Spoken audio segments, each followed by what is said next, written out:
Welcome to the Real News Network. I'm Sharmini Pires coming to you from Baltimore. The cover story published in these Times magazine has exposed how Chicago police are spending millions to spy on the public, namely peaceful protesters using high-tech gadgets. The Stingray Technology are suitcase-sized devices that capture nearly all wireless transmissions from cell phones and tablets. In these Times has reported that Chicago police use Stingray technology to monitor social justice activists such as Black Lives Matter and anti-globalization protesters. But we have recently found out that this is not unique to Chicago and that this technology has been used to track cell phones in thousands of cases in Baltimore. Joining us now to talk about this is Joel Handley. He is the author of the article titled, "Who Do You Protect? Who Do You Surveil?" published in these Times magazine. Joel, thank you so much for joining us today. Happy to be here.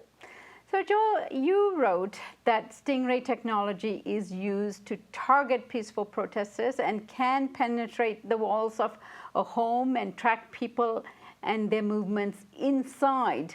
What can you tell us about this type of technology and how it is done? Sure. So the Stingray is a generic term. There is a specific brand name Stingray cell tracking device that's sold by the Harris Corporation, but the Stingray is kind of this broader term that can also be used to just to include any type of cell tracking technology that works in a similar way. So the Chicago Police Department has had one as early as 2005, but no one in Chicago knew about that until a local activist named Freddie Martinez submitted a FOIA lawsuit in order to get the police department to say what they had. This is a FOI request, Freedom of Yes. Information request, okay? Correct. So of course, when he first submitted it, the police department was not forthcoming. It took him finding a lawyer and threatening a lawsuit, and then bringing a successful lawsuit against the police department to get that information out there. So as of April of last year was the first time that anyone in Chicago knew that the police department had Stingrays. That was the first evidence of it. But protesters on the ground had suspected that they had this technology since as early as the Occupy protests in November 2011. And why did they suspect they had that technology? There were many complaints at the corners of where the different Occupy events were going on of cell phones not working properly, of the signal coming in and out, of there being interference. And though it wasn't known at the time, it has since come out and been verified by the FBI that Stingray technology does in fact interfere with regular cell network functions. And then there was an event during one of the Black Lives Matter protests in November of 2014 where there was a surveillance vehicle that had been trailing the protests that people were already aware of. And then just by happenstance, someone was able to record the call from one police officer to the local fusion center asking them if they had any information from the cell phone of one of the march organizers. So they were trying to figure out, where the march was heading, what was going on, and they let it slip that they were monitoring her cell phone. Right. So, Joel, why should people be concerned? Because, when you have incidences like the Boston bombing and other security issues where people and Homeland Security is tense and they're mandated with the responsibility of protecting us, why should people be concerned about this technology and how it's used? Sure. The technology itself, all of the Stingray devices that are deployed in Chicago and elsewhere, you can use them to pinpoint individual phones, but they suck up the information of all the devices within their range.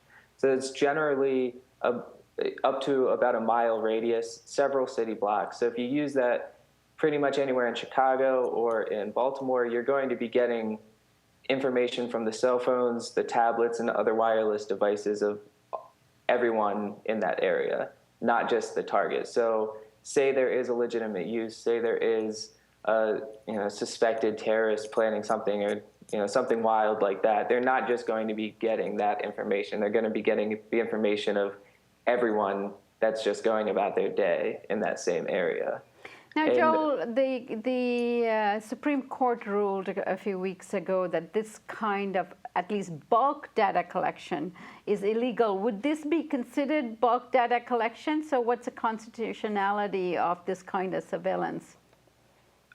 Specifically to the Stingray, part of the secrecy with which police departments have gone about using the technology is why it's an attempt by them to kind of circumvent these kind of legal questions.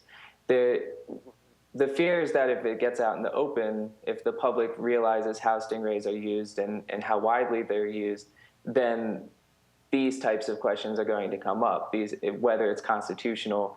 The ACLU has come out against stingrays in large part because of their argument that it's unconstitutional, that you can't vacuum up all of this data and of innocent citizens or people suspected of no wrongdoing.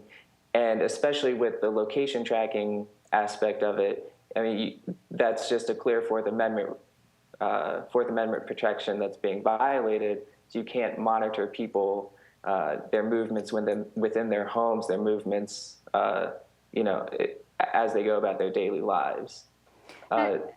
Joel, this is the problem with this kind of technology is that it impinges on other constitutional rights, like the right to organize, right to protest, and so on. So how are they justifying the use of these surveillance technologies?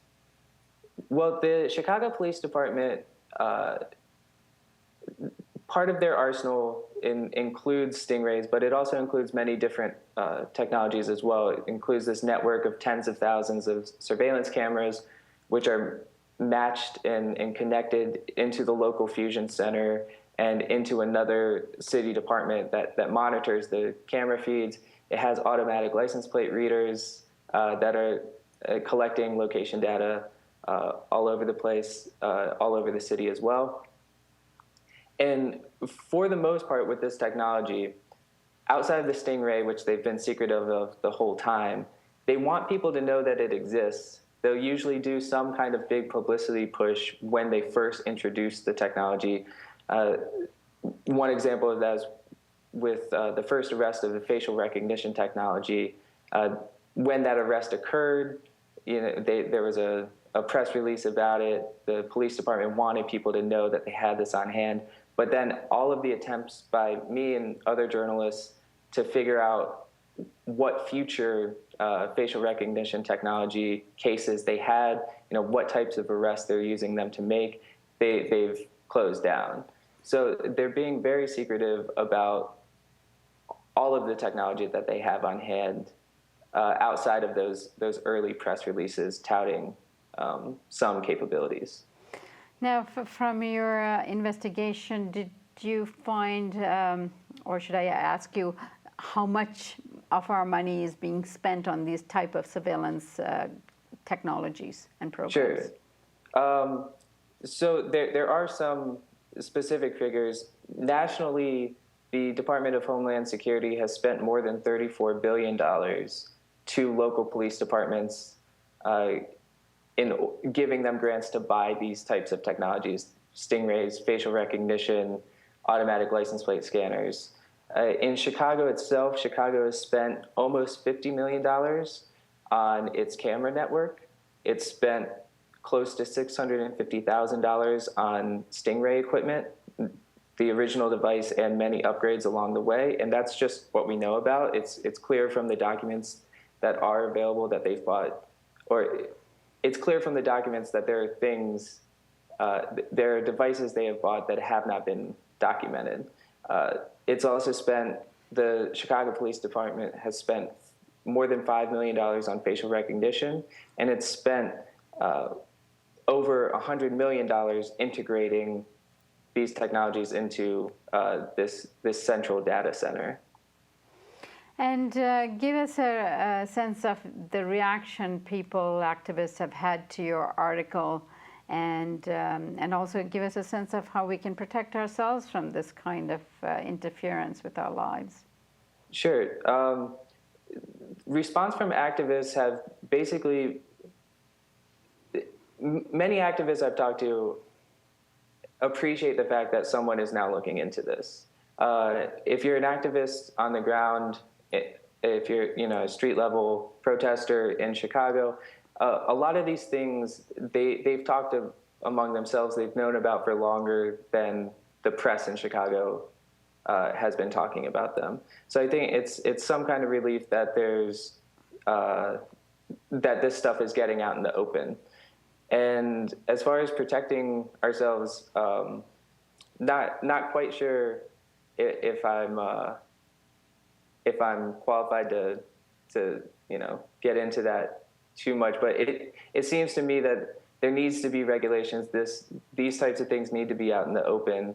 The use of this technology needs to be more widely known, and the police department, first off, needs to be able to tell its citizens why it thinks this is necessary. They have to be honest about how and when they're using this. And specifically the case of the Stingray, that same activist, Freddie Martinez, is now suing the police department to be told in what types of cases, in what specific circumstances it has used the Stingray in the past.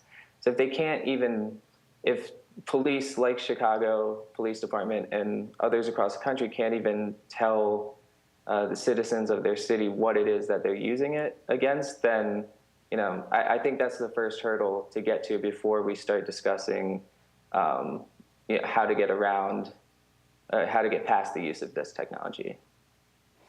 Joel Henley from In These Times, cover story this month. Thank you so much for joining us today. Thank you. And thank you for joining us on the Real News Network.